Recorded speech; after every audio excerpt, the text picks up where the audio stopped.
మీ మందా Jagan MTV channel. ఈరోజు మనం జంబుగుంటలోని రాజకీయ విశ్లేషకులు మహమ్మద్ అంకుష్ గారి దగ్గర ఉన్నాము. మరి ఈ మధ్య మనం ఎక్కడ చూసినా కూడా సోషల్ మీడియాలో అమెరికా ఇజ్రాయెల్ కలిసి ఇరాన్పై దాడి చేస్తున్నటువంటి పరిస్థితి. మరి ఈ దాడి వల్ల ఎవరికి నష్టం, ఎవరికి లాభం, అసలు ఈ దాడి ఎందుకు జరుగుతుంది? చాలామంది ప్రజలు చనిపోతున్నారు. అదేవిధంగా ఇరాన్ ప్రధానమంత్రి, అంటే మనం ప్రధానమంత్రి అంటాము, అక్కడ వాళ్ళు సుప్రీం లీడర్ అంటారు, మరి తను కూడా చనిపోవడం జరిగింది. మరి ఇలాంటి సిచ్యువేషన్లలో ప్రజలకు ఏమన్నా లాభం ఉందా ఈ యుద్ధం గురించి అనేది ఇప్పుడు మన ప్రముఖ విశ్లేషకులు మహమ్మద్ అంకుష్ గారు మన దగ్గర ఉన్నారు. మరి అన్నగారిని అడిగి తెలుసుకుందాం. నమస్తే సార్. నమస్తే సార్. ఇప్పుడు ఎక్కడ చూసినా సోషల్ మీడియాలో కానీ పేపర్లలో కానీ రోజు ఈ ఇరాన్, అమెరికా, ఇజ్రాయెల్ మధ్య దాడులు అనేది చూస్తూనే ఉన్నాం. అవును. మరి ఎందుకు సార్ ఈ యుద్ధం ఎందుకు జరుగుతుంది? అసలు దీని కాన్సెప్ట్ ఏంటిది? ఒకసారి మా ప్రజలకు విషయం ఏంటిదంటే, ఇవాళ మనం గత వారం నుంచి మొదలుకుంటే సోషల్ మీడియాను మనం ఓపెన్ చేసినట్లయితే కంప్లీట్గా యుద్ధ విమానాలు, ఆ ట్యాంకర్లు అవి వచ్చి మొత్తం బాంబు బ్లాస్టింగ్లు, బిల్డింగ్లు కూల్చివేయడం, మనుషులు చనిపోవడం ఇది జరుగుతుంది. అసలు సామాన్యునికి అసలు యుద్ధం ఏంటిది, ఈ యుద్ధం ఎందుకు జరుగుతున్నది, అమెరికా ఆయన వచ్చి ఇరాన్లో యుద్ధం ఎందుకు చేస్తున్నాడు అనేటువంటి విషయం వాళ్ళకు తెలియదు, అర్థమయ్యట్లేదు. విషయం ఏంటిదంటే, అమెరికా అణు పరీక్షల కోసం అణు ఆయుధాలను తయారు చేసుకోవడానికి ప్రయత్నాలు చేస్తున్నది. ఎందుకంటే అక్కడ యురేనియం నిల్వలు ఎక్కువ ఉన్నాయి. ఆ ఉద్దేశంలో భాగంగా మేము అణు రియాక్టర్లను తయారు చేసుకొని మేము కూడా ప్రపంచంలో ఒక బలీయమైనటువంటి శక్తిగా ఉన్నాం అనేటువంటి విషయాన్ని నిరూపించడానికి వాళ్ళు ప్రయత్నాలు చేస్తున్నప్పుడు అమెరికా వాళ్ళు చర్చలకు పిలిచి మీరు అణు ఆయుధాలను తయారు చేయొద్దు అనేటువంటి విషయాన్ని కండిషన్ మొన్న ఫిబ్రవరి 26 తారీఖు నాడు చెప్పడం జరిగింది. చెబితే వాళ్ళు వినలేదు. వినకుండా వాళ్ళ ప్రయత్నాలు వాళ్ళు చేసుకుంటున్నారు. చేసేటువంటి క్రమంలో సడన్గా అమెరికా, ఇజ్రాయెల్ కలిసి ఏం చేశాయంటే ఇరాన్ పైన దాడులు స్టార్ట్ చేయడం జరిగింది ఫిబ్రవరి 28 తారీఖు నాడు. ఏకంగా ఆ ఇరాన్ సంబంధించినటువంటి సుప్రీం లీడర్ అయినటువంటి ఖమేనీని అంతమొందించడం అనేది జరిగింది. ఇది అమెరికా, ఇజ్రాయెల్ చేస్తున్నటువంటి పని. ఎందుకోసం? ఇరాన్ అణు ఆయుధాలు కలిగి ఉండొద్దు, ఇరాన్ అనే దేశం మేము చెప్పినట్లు వినాలి, మేము ప్రపంచాన్ని శాసించేటువంటి దేశం మాది అనేటువంటి అమెరికా ఆ యొక్క ఈగోతోటి ఈ పని చేయటం అనేది జరుగుతున్నది. ఇజ్రాయెల్కు ఇరాన్కు మధ్య జరుగుతున్నటువంటి ఈ యుద్ధంలో అమెరికా ఎందుకు ఇన్వాల్వ్ అవ్వడం జరిగింది? అమెరికాకు సంబంధించి ఏంటిదంటే, అమెరికా అనేది ప్రపంచంలో మేమే ప్రపంచాన్ని శాసించాలి అనేటువంటి ఉద్దేశంతో ఈ యొక్క ఏవైతే బార్డర్ సంబంధించినటువంటి ఇష్యూస్ కానీ, తర్వాత రిలీజియస్ సంబంధించినటువంటి ఇష్యూస్ కానీ ఉన్నటువంటి ఆ సరిహద్దు దేశాలు ఏవైతే ఉంటాయో ఆ దేశాల్లోకి వెళ్ళి అక్కడ వారికి సంబంధించినటువంటి వ్యవస్థ కొంత ఏర్పాటు చేసుకొని వాళ్ళకు మేము బలాన్ని ఇస్తామని చెప్పి, మేము డెవలప్ చేస్తామని చెప్పి ఆ దేశాల్లోకి వెళ్ళి ఆ పక్కకు ఉన్నటువంటి శత్రు దేశాలు, ఇప్పుడు ఉదాహరణకు ఇండియా, పాకిస్తాన్ ఉంది. పాకిస్తాన్ మనకు శత్రు దేశం. అయితే వాళ్ళు అమెరికా వాళ్ళు ఏం చేస్తారంటే పాకిస్తాన్లోకి వచ్చి అమెరికాకు సంబంధించినటువంటి ఆ యొక్క ఆర్మీ వ్యవస్థను నెలకొల్పుకొని పాకిస్తాన్కి సపోర్ట్గా నిలబడతాంటారు. సేమ్ ఇప్పుడు ఇజ్రాయెల్ పరిస్థితి, ఇరాన్ పరిస్థితి, వాళ్ళకు ఉన్నటువంటి ఇష్యూస్ మధ్య ఇజ్రాయెల్లోకి అమెరికా జోక్యం చేసుకొని ఇప్పుడు అమెరికా ముందుండి మొత్తానికి ఇరాన్ను ధ్వంసం చేసేటువంటి పని. అంటే మమ్మల్ని మేమే సుప్రీం, మాకంటే ఇంకొకటి ఎదగద్దు అనేటువంటి ఉద్దేశంతో ఈ అమెరికా ఈ పని చేస్తున్నది. అయితే ఇప్పుడు మరి ఇరాన్ ముస్లిం దేశం, మరి అదేవిధంగా ఇజ్రాయెల్ కూడా ముస్లిం దేశం. మరి ముస్లింస్కు మధ్య ఈ గొడవ ఎందుకు, అసలు వాళ్ళకి ఎందుకు సార్? అయితే ఇప్పుడు ఇరాన్ ముస్లిం దేశము, ఇజ్రాయెల్ యూదు సంబంధించినటువంటి దేశము. తర్వాత ఇప్పుడు ఇరాన్ కూడా ఏం చేస్తున్నదంటే ఆ పక్కకు ఉన్నటువంటి Saudi Arabia, Oman, Qatar, Kuwait వీటిపైన కూడా దాడులు చేస్తున్నది. అయితే ఒక ముస్లిం దేశం ఇంకొక ముస్లిం దేశం పైన ఎందుకు దాడి చేస్తున్నాయి అనేటువంటి విషయాన్ని మనం విశ్లేషణ చేసినట్లయితే, ఈ అమెరికా అనేటువంటి దేశం ఏదైతే ఉందో ఇది అటు ఇజ్రాయెల్లో కానీ, ఇటు కువైట్లో కానీ, అటు సౌదీ అరేబియాలో కానీ, ఇటు ప్రతి దేశంలో వెళ్ళి అక్కడ అమెరికాకు సంబంధించినటువంటి ఆర్మీ బేస్ క్యాంపులను ఏర్పాటు చేసుకోవడం జరిగింది. అంటే అమెరికా సైనిక స్థావరాలు ఇక్కడ కువైట్లో ఉన్నాయి అంటే ఈ కువైట్ రాజు అమెరికాకు లొంగినట్టే, సపోర్ట్ చేసినట్టే. ఆ అమెరికా సంబంధించినటువంటి బేస్ క్యాంపులు, ఆర్మీ బేస్ క్యాంపులు వచ్చి ఈ కువైట్లో కానీ, ఖతర్లో కానీ, ఒమన్లో కానీ, ఆ పక్కకున్నటువంటి దేశాలలో అన్నింటిలో, ఇజ్రాయెల్లో సైతం వాళ్ళు బేస్ క్యాంపులు ఏర్పాటు చేసుకున్నారు. ఇప్పుడు ఇరాన్ దాడి చేసేది కువైట్ మీద, ఖతర్ మీద, సామాన్య ప్రజల మీద కాదు, అమెరికా ఆర్మీ బేస్ క్యాంపులు ఎక్కడైతే ఏర్పాటు చేసుకున్నారో వాటిపైన అటాక్ చేయడం జరుగుతున్నది. దీనివల్ల ఏం జరుగుతుంది అంటే అమెరికా సైన్యానికి కానీ, అమెరికా ఆర్మీకి కానీ కొంత నష్టం వాటిల్లినట్లయితే వాళ్ళు మా మీదకి దాడికి రారు అనేటువంటి ఉద్దేశంతో వీళ్ళు, ఇరాన్ వాళ్ళు ఈ యొక్క దేశాలపైన దాడులు చేయడం జరుగుతున్నది. ఇది అక్కడ ఇస్లాం దేశాలపైన ఎందుకు దాడి చేస్తున్నా అనేటువంటి దానికి మనకు తెలియాల్సినటువంటి విషయం అది అన్నట్టు. సార్, అదేవిధంగా ఇప్పుడు ఈ అమెరికా ఏమంటుందంటే శాంతి భద్రతలు నెలకొల్పాలంటే ఇరాన్ను మట్టు పెట్టాలి అనే ఒక వాదన వాళ్ళది. శాంతి భద్రతలు అనుకుంటూనే మరి వాళ్ళను ప్రజలను ఇబ్బంది పెడుతున్నారు. దీని గురించి ఏమంటారు? ఇప్పుడు ఇరాన్, మన అమెరికా చెప్పేటువంటి విషయం ఏంటిదంటే ప్రపంచ శాంతి కోసం మేము యుద్ధం చేస్తున్నాం.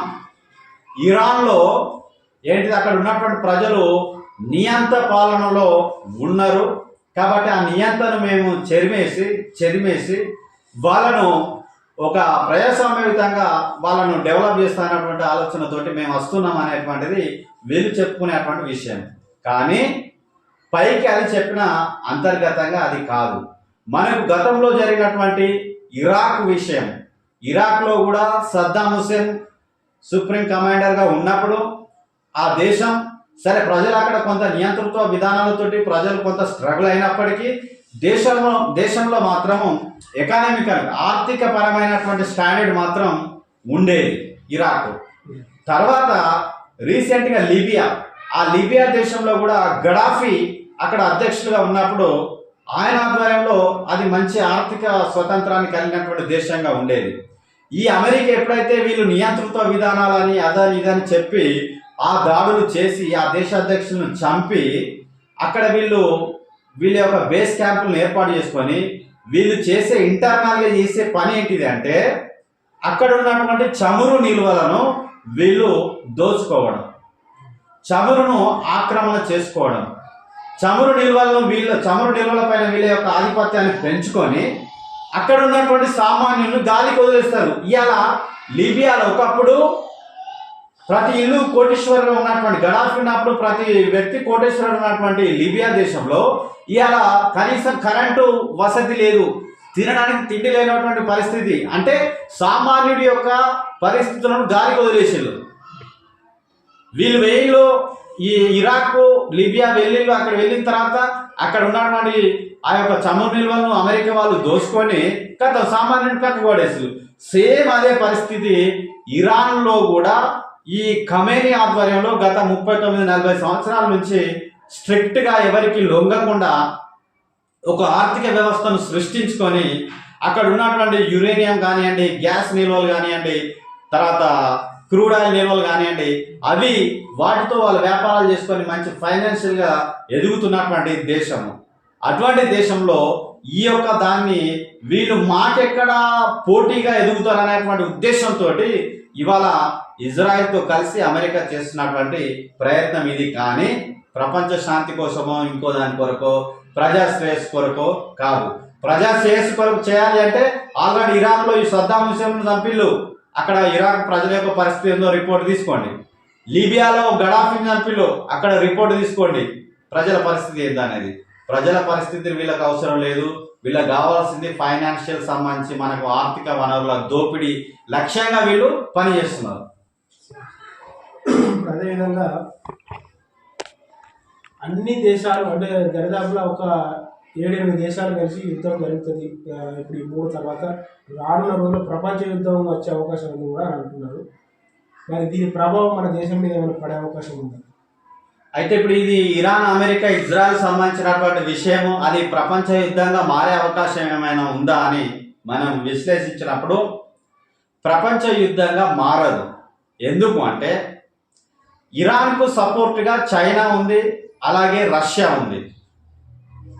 వాళ్ళు ఇప్పుడు యుద్ధంలో నేరుగా పార్టిసిపేట్ కావడం లేదు, కానీ సపోర్ట్గా మాత్రం ఉన్నారు.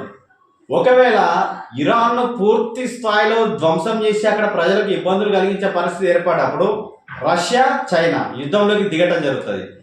అటు సైడ్ రష్యా చైనా యుద్ధంలోకి దిగినప్పుడు అక్కడ అణు ఆయుధాలు వాళ్ళకు ఉన్నాయి, తర్వాత ఇటు అమెరికాకు ఉన్నాయి. ఈ చైనా రష్యా అనేది బలమైన దేశాలు ప్రపంచంలో, అమెరికా కూడా బలమైన దేశాలు. ఈ రెండు బలమైన దేశాలు కలిస్తే ప్రపంచం అనేది ఉండదు ఇక. కాబట్టి ఇది ప్రపంచ యుద్ధంగా మారదు. ఇది ఇంకో 2-3 రోజులు కొనసాగి మొత్తానికి ఇరాన్ను తమ గుప్పిట్లోకి తెచ్చుకునేటువంటి ప్రయత్నం చేస్తున్నారు. కానీ ఇరాన్ను పూర్తి స్థాయిలో ధ్వంసం చేస్తే ఇటు రష్యా చైనా ఊరుకో. ఆల్రెడీ చైనా రష్యా వాళ్ళు ప్రకటన కూడా చేయడం జరిగింది, మేము సపోర్ట్గా ఉన్నాం ఇరాన్కు అనేటువంటి విషయాన్ని. కాబట్టి అమెరికా ఆ సాహసానికి ఒడిగట్టదు. ప్రపంచ యుద్ధంగా మాత్రం మొత్తం అన్ని ధ్వంసం అయిపోతాయి. అన్ని ధ్వంసం అయిన తర్వాత ఇక్కడ ప్రజలే లేనప్పుడు నువ్వు నీ పాలన ఏమని చూపిస్తావు, అది పరిస్థితి. సార్ ఇప్పుడు చూసినట్లయితే పేపర్లు కానీ సోషల్ మీడియా కానీ చాలా హృదయ విదారక ఘటన కనిపిస్తుంది. 165 మంది బాలికల మృతదేహాలను ఇక్కడ మనం చూస్తున్నామండి. ఈ వీళ్ళకు సమాధులు తవ్వి చిన్నపిల్లలు 165 మంది చిన్నపిల్లలకు సమాధులు, బాలికలు మొత్తం బాలికలే. మరి ఈ యుద్ధం ద్వారా మరి ఈ సామాన్య మానవులకు ఏం లాభం జరుగుతుంది సార్? ఇన్ని ప్రాణాలు పోతున్నాయి, ఇన్ని అవుతున్నాయి. ఇప్పుడు ఈ కాలంలో ఇంత జనరేషన్లో యుద్ధాలు చేసుకోవద్దు, శాంతియుతంగా ఉండాలి, మంచిగా ఈ 100 సంవత్సరాల జీవితానికి ఎందుకు ఇదంతా అనుకునే ఇలాంటి విషయాలు చెప్పే సందర్భంలో దీన్ని మీరు ఎలా అది చేస్తారు చెప్పండి. ఇప్పుడు విషయం ఏంటిదంటే యుద్ధం ద్వారా జరుగుతున్నటువంటి నష్టం ఏదైతే ఉందో అది సామాన్యుడి పైన ప్రభావం పడటం జరుగుతుంది. ఉదాహరణకి ఇప్పుడు నిన్న మొన్న జరిగినటువంటి దాంట్లో ఇరాన్లో ఒక పాఠశాల పైన, బాలికల పాఠశాల పైన ఇజ్రాయెల్ దాడి చేస్తే 165 మంది చిన్న పిల్లలు, బాలికలు చనిపోవడం జరిగింది. అంటే ఒక నెక్స్ట్ జనరేషన్ అనేది లేకుండా చేస్తున్నారు. ఇదంతా దేనికోసం? దీనివల్ల సామాన్యుడికి ఏమైనా ఒరిగేది ఉందా అంటే దీనివల్ల సామాన్యుడికి ఒరిగేది ఏం లేదు. ఏంటిది అంటే ఒకడి పైన ఒకడు ఆధిపత్యం కోసం ఆర్థిక వనరుల దోపిడీ కోసం చేస్తున్నటువంటి పోరాటం. ఇప్పుడు ఉదాహరణకి ఇది ఎట్లా అంటే సామాన్యుడి పైన దీని ప్రభావం ఎట్లుంటుంది అనేటువంటి విషయం చెప్పినప్పుడు, ఉదాహరణకి ఇప్పుడు మనకు దొంగ వస్తాడు ఇంటికి, దొంగ వచ్చి దొంగతనం చేయడానికి వస్తాడు, బీరో ఓపెన్ చేస్తాడు, దానిలో 1,00,000 2 లక్షల రూపాయలు బంగారం ఏదో ఉంటాయి. ఉన్న తర్వాత వాడు ఆలోచిస్తాడా దొంగతనానికి వచ్చినాడు, అయ్యో నేను ఈ 1,00,000 రూపాయలు దోసుకోపోతే వాని పిల్లల పరిస్థితి ఏంది, వాని కుటుంబ పరిస్థితి ఏంది, వాని బంగారం దోసుకోపోతే అయ్యో వాళ్ళ పరిస్థితి ఏందని ఆలోచిస్తారా? వానికి కావాల్సింది డబ్బు. నీ పరిస్థితి ఏంటి? ఇప్పుడు నేను ఇందాక చెప్పినట్టుగా ఇరాక్ యుద్ధం, లిబియా యుద్ధం, అక్కడ అధ్యక్షులను చంపినాం, అయిపోయింది. అధ్యక్షులు చంపినాం, అక్కడ ఉన్నటువంటి వనరులు నీకేదో నీ ఆధ్వర్యంలో తెచ్చుకుని అయిపోయింది. సామాన్యుడు ఎక్కడ పోతే నీకేం అవసరం? కాబట్టి ఈ యుద్ధాల వల్ల సామాన్యుడికి ఎటువంటి లాభం జరగదు, అది నష్టమే తప్ప వాని జీవన ప్రభావం పైన నష్టమే తప్ప లాభం అనేది ఉండదు. ఇప్పుడు ఇందాక చెప్పినట్టు దొంగతనానికి వచ్చినవాడు డబ్బు దోసుకెళ్తాడు, కానీ నీ కుటుంబ పరిస్థితి ఎట్లా అనేది ఆలోచించాడు. ఇప్పుడు యుద్ధ పరిస్థితి కూడా, యుద్ధ నీతి కూడా గదే, అమెరికా పరిస్థితి కూడా గదే. మరి సార్ ఈ జనరేషన్లో ఎంతోమంది ఎదగాలి, మన ప్రపంచంలో ఈ దేశం అట్లా ఎదగాలి ఇట్లా ఎదగాలని చెప్పుకున్న పరిస్థితులలో ఇలాంటి యుద్ధాలు చేసి ప్రాణాలను పోగొట్టుకుంటున్నారు. చిన్నపిల్లల నుంచి సైతం మొదలు పెడితే పెద్దవారు, ముసలివాళ్ళ వారు కూడా ఇట్లా. ఇప్పుడు నెక్స్ట్ జనరేషన్కు ఎలాంటి మెసేజ్ పోతుంది? మరి ఇలాంటివి జరగకుండా ఉండాలంటే శాంతి భద్రతలకు మన దేశం, మన ప్రపంచం శాంతియుతంగా ఉండాలంటే ఏం చేయాలి? ప్రపంచం శాంతియుతంగా ఉండాలంటే ఏం చేయాలంటే ఎవరి పని వాడు చేసుకోవాలి, ఎవరి ఇంట్లో వాడు ఉండాలి, ఎవరి దేశంలో వాడు ఉండాలి. ఇరాన్లో ఏదో జరిగితే అమెరికాకి ఏమవసరం? ఇప్పుడు పక్కింట్లో గొడవ జరుగుతుంది. పక్కింట్లో గొడవ జరిగితే ఆ సమస్య వాడు వచ్చి నీకు చెప్పుకుంటే నువ్వు వెళ్ళి దానికి ఏమైనా పరిష్కార మార్గం చూపు. సమస్య నీకు చెప్పుకుంటలేరు, వాళ్ళే ఏదో కొట్టుకొస్తారు దానిలో. అటువంటిది నేను ప్రపంచ శాంతి చేస్తా అని నువ్వు బయలుదేరి నువ్వు ఈ దేశాలలో ఆర్మీ బేస్ క్యాంపులను పెట్టుకొని అక్కడ ఉన్నటువంటి వనరుల పైన ఆధిపత్యం చెలాయిస్తూ ప్రపంచ శాంతి ఎక్కడ మొదలవుతుంది? కాబట్టి ప్రపంచం శాంతియుతంగా ఉండాలంటే ఏ దేశంలో సంబంధించినటువంటి ప్రభుత్వాలు ఆ దేశ ప్రజల కొరకే పనిచేయాలి. అమెరికా ఉంది, దాని పని ఏంటిది? అమెరికా శాంతి కొరకు, అమెరికా ప్రజల కొరకు పనిచేయి. నువ్వు ఇరాన్ ప్రజల గురించి నీకే అవసరం? ఇప్పుడు ఇరాన్లో ఇరాన్లో నియంతృత్వ పాలన నడుస్తున్నది, అక్కడ మహిళలు ఇబ్బంది పడుతున్నారు, పిల్లలు ఇబ్బంది పడుతున్నారు అని అన్నప్పుడు ఇరాన్లో ప్రజల తిరుగుబాటు వస్తుంది. ప్రజల తిరుగుబాటు వచ్చినప్పుడు ఆ రాజు అన్నటువంటి ఊడబిక్కొని పోతాడు, అంతే కదా. ప్రజాగ్రహం ముందు రాజు అన్నటువంటి ఏం పని చేస్తాడు? అక్కడ ఉన్నటువంటి పోలీసు పహారా ఎంత పని చేస్తుంది, అంతే కదా. అంటే వాస్తవానికి ఏమిటిదంటే ఏ దేశానికి సంబంధించినటువంటి ప్రభుత్వాలు ఆ దేశ ప్రజా సంక్షేమం కోసం పనిచేసినట్లయితే, ఒకరి దేశంలో ఇంకొకడు తలదూర్చుకున్నట్లయితే ప్రపంచం శాంతియుతంగా ఉంటుంది. అంతేకాని వాని సమస్య కొరకు వీడు సపోర్ట్గా వచ్చి, ఇప్పుడు పాకిస్తాన్ కొరకు అమెరికాడు సపోర్ట్గా వచ్చి, భారతదేశం కొరకు రష్యాడు సపోర్ట్గా వచ్చి, ఇట్లా గ్రూపులుగా విడిపోయి యుద్ధాలు చేసుకొని కొట్టుకొస్తే ఇక్కడ ఏమీ మిగలదు. ప్రపంచం శాంతియుతంగా ఉండాలి అంటే ఎవరి దేశంలో ఎవరి పాలనలో వాడు ఉండాలి, ఎవరి గురించి ఒకడు పట్టించుకోవద్దు. సరే, సత్సంబంధాలు ఉండాలి, ఓకే. మనకు విదేశాంగ సంబంధించినటువంటి సత్సంబంధాలు ఉండాలి. అది ఎంతవరకు ఉండాలి? నీ వనరులు నాకు ఎక్స్పెక్ట్ చేసే వరకు, అక్కడి నుంచి మనకు అవసరాలు తీసుకునేంత వరకు మాత్రమే ఉండాలి. కానీ వాని ప్రభుత్వ విషయంలో జోక్యం చేసుకొని మేము మిమ్మల్ని అది చేస్తాం ఇది చేస్తాం అనేటువంటిది సిచ్యువేషన్ ఏదైతే ఉందో అది రాంగ్. దానివల్ల ప్రపంచ శాంతి అనేది ఉండదు. సో ఇది మహమ్మద్ అంకుష్ గారు మనకు చాలా విషయాలు చెప్పారు. మరి ప్రపంచ శాంతి ఉండాలంటే ఎవరి దేశంలో పనులు వాళ్ళు చేసుకోవాలి. ఒక దేశం నుంచి ఒకరు సపోర్ట్ ఇవ్వడం వల్ల ఆ యొక్క ఆధిపత్యం కోసం ఈ విషయాన్ని పెంపొందిస్తున్నారు అనమాట. ఒకరి మీద ఒకరు ఆధిపత్యం సపోర్ట్ చేస్తారంటే ఆ ఒక ప్రాబ్లాన్ని ఇంకా పెంచడం అనేది జరుగుతుంది అనేది ఇప్పుడు మనం చెప్పడం జరిగింది. చాలా thank you very much sir, మా ప్రేక్షకుల కోసం ఇంత టైం కేటాయించడానికి ధన్యవాదాలు సార్. నమస్కారం. నమస్తే.